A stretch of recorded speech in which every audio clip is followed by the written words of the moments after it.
Hello everyone, welcome back. आज हम लोग बात करने वाले हैं टीसीएस एमबीए हायरिंग के बारे में and this is for the student who is doing the MBA, MMS, PG, dBA and PGDM. तो हम लोग इन टू एंड देखने वाले हैं एलिजिबिलिटी क्राइटेरिया, कौन कौन फॉर्म अप्लाई कर सकता है, till the joining date, what are the process, क्या क्या एग्जाम होने वाला है, कितना सीटीसी मिलने वाला है, कितना इन हैंड सैलरी होगा, everything we are going to detail in discussion. Okay, तो चलिए बात करते हैं। हम बात करते हैं एजुकेशन क्या क्या चाहिए। तो जो भी व्यक्ति full time management post graduation किया है, एमबीए, एमएमएस, पीजी, डीबीए और पीजीडीएम जो भी फुल फुल टाइम किया है, ही इज एलिजिबल। एक पॉइंट यहाँ पर खास बात है कि जो भी एमबीए किए हैं उससे पहले, एमबीए क्या है, मास्टर डिग्री है, तो मास्टर से पहले ग्रेजुएशन होना जरूरी है। तो ग्रेजुएशन आपको सिर्फ बीई या बीटेक, बैचलर ऑफ इंजीनियर या बैचलर ऑफ टेक्नोलॉजी ही होना मैंडेटरी है। तब अगर आप बैचलर ऑफ साइंस किए हैं, चाहे बैचलर ऑफ कॉमर्स किए हैं, चाहे बैचलर ऑफ कोई भी कम, कुछ भी दूसरा बैचलर डिग्री किए हैं, वो एलिजिबल नहीं है। सिर्फ आपका एमबीए से पहले बीई या बीटेक होना जरूरी है। तो मतलब आपको ग्रेजुएशन बीई बीटेक होना चाहिए, उसके अलावा आप एमबीए या एमएमएस या पीजीडीबीए या पीजीडीएम किए हैं तो आप एलिजिबल हैं। 10-12 और ग्रेजुएशन में थ्रू आउट 60% होना जरूरी है। वन बैकलॉग अलाउ है। करेंट ईयर जिस साल में फॉर्म निकला है उस साल आपका, जिस साल आप पास आउट होने वाले हैं उस साल का अगर स्टूडेंट है तो एक बैकलॉग अलाउ है। और आपका सिलेक्शन मतलब टिल द ज्वाइनिंग डेट आपका सिलेक्शन, आपको बैकलॉग क्लियर हो जाना चाहिए। और अगर उससे पहले का पास आउट है देन आपका बैकलॉग नहीं रहना चाहिए। ना बात करते हैं गैप। तो गैप 24 मंथ अलाउ है बिटवीन द एजुकेशन, यानी 10, 12, 12 और ग्रेजुएशन, या ग्रेजुएशन और एमबीए के बीच में जो है आपका 24 मंथ मैक्सिमम गैप अलाउ है। उससे ज्यादा गैप आपका रहेगा देन एलिजिबल नहीं है। एक्सपीरियंस बात करते हैं। बहुत लोग क्या होता है, बहुत लोग एक्सपीरियंस होने के बाद भी एमबीए ज्वाइन करते हैं टीसीएस। तो आपका 2 साल तक, अगर आपका अगर 2 साल से कम एक्सपीरियंस है देन आप एलिजिबल हैं टीसीएस एमबीए हायरिंग के लिए। आपका एक्सपीरियंस अगर 2 साल से ज्यादा हो चुका है देन आप इस फॉर्म के लिए एलिजिबल नहीं है। ओके, तो आपको ये बात ध्यान रखना है। बात करते हैं एज का। तो एज आपका 18 से 28 वर्ष एज होना चाहिए। और जितना भी ये कोर्स है ये आपका फुल टाइम होना चाहिए, पार्ट टाइम या करस्पॉन्डिंग्स अलाउ नहीं है। आपका 10 डिग्री जो है अगर एनआईएस से भी है देन चलेगा, कोई दिक्कत नहीं है। बात करते हैं आपको फॉर्म अप्लाई के लिए क्या करना है। टीसीएस नेक्स्ट स्टेप पर जाना है। कैटेगरी आपको चूज करते समय आईटी चूज करना है, फिर फॉर्म अप्लाई कर देना है। इसका अगर पूरा प्रोसेस जानना है कि फॉर्म अप्लाई करने का क्या है, तो मेरे टेलीग्राम ग्रुप जाकर ज्वाइन करिए। वहां पर एक स्टेप बाय स्टेप एक डॉक्यूमेंट शेयर किए हैं जिसमें लिखा हुआ है कि क्या स्टेप होगा। उस स्टेप को फॉलो करके आप अप्लाई कर सकते हैं। नाउ बात करते हैं एग्जाम डिटेल। तो एग्जाम डिटेल के बारे में, एग्जाम जो होगा सेंटर पे जाकर देना है, क्योंकि एग्जाम जो है आजकल ऑफलाइन बंद कर दिया टीसीएस। अब अब जाकर मतलब ऑनलाइन बंद कर दिया है, ऑफलाइन आपको जाना है, जाकर सेंटर पे देना है।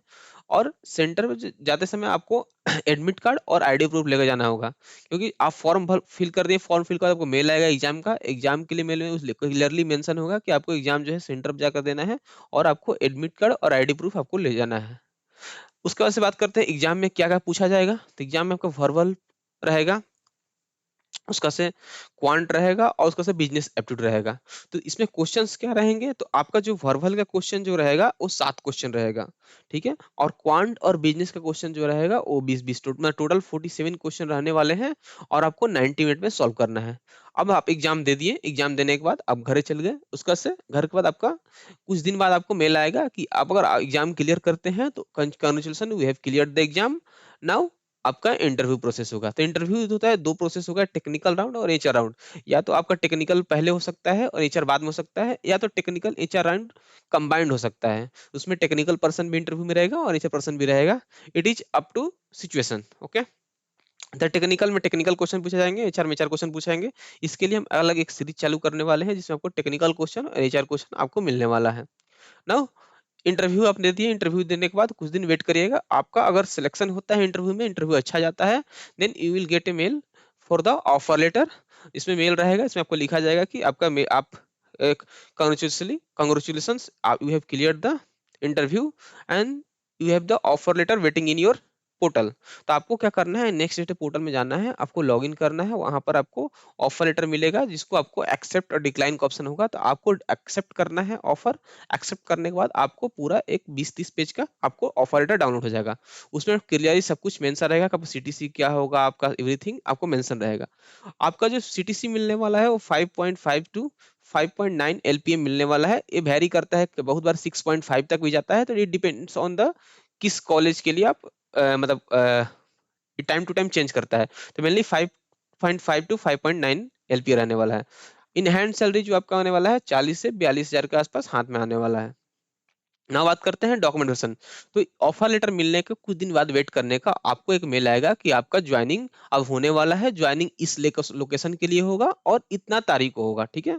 उसके बाद से आपका डॉक्यूमेंट प्रोसेस स्टार्ट होता है। उसके बाद से आपको कुछ डॉक्यूमेंट बनवाना होगा, नॉन क्रिमिनल लाइबिलिटी बनवाना होगा, गैप सर्टिफिकेट बनवाना होगा, उसके बाद से ऑफर लेटर साइन करना होगा। उसके अलावा से कुछ कुछ कुछ एग्रीमेंट होता है टीसीएस का, जिसमें लाइक दैट कि 50 के अगर देना है, अगर 1 साल से पहले छोड़े, तो वो सब कुछ एग्रीमेंट पर साइन उन करवाना होगा, ये सब करना होगा। ये सब डॉक्यूमेंट को रेडी करके आपको पोर्टल में अपलोड कर देना है। डॉक्यूमेंट के लिए आपको चिंता नहीं करना है, क्योंकि टीसीएस ऑलरेडी आपको एक फॉर्मेट देगा, उस फॉर्मेट के हिसाब से डॉक्यूमेंट रेडी करना होगा। ये जैसे ही आप पोर्टल में अपलोड कर देते हैं, उसका से ये जो है डॉक्यूमेंट एक थर्ड पार्टी होता है जो इसको अप्रूव कर देगा।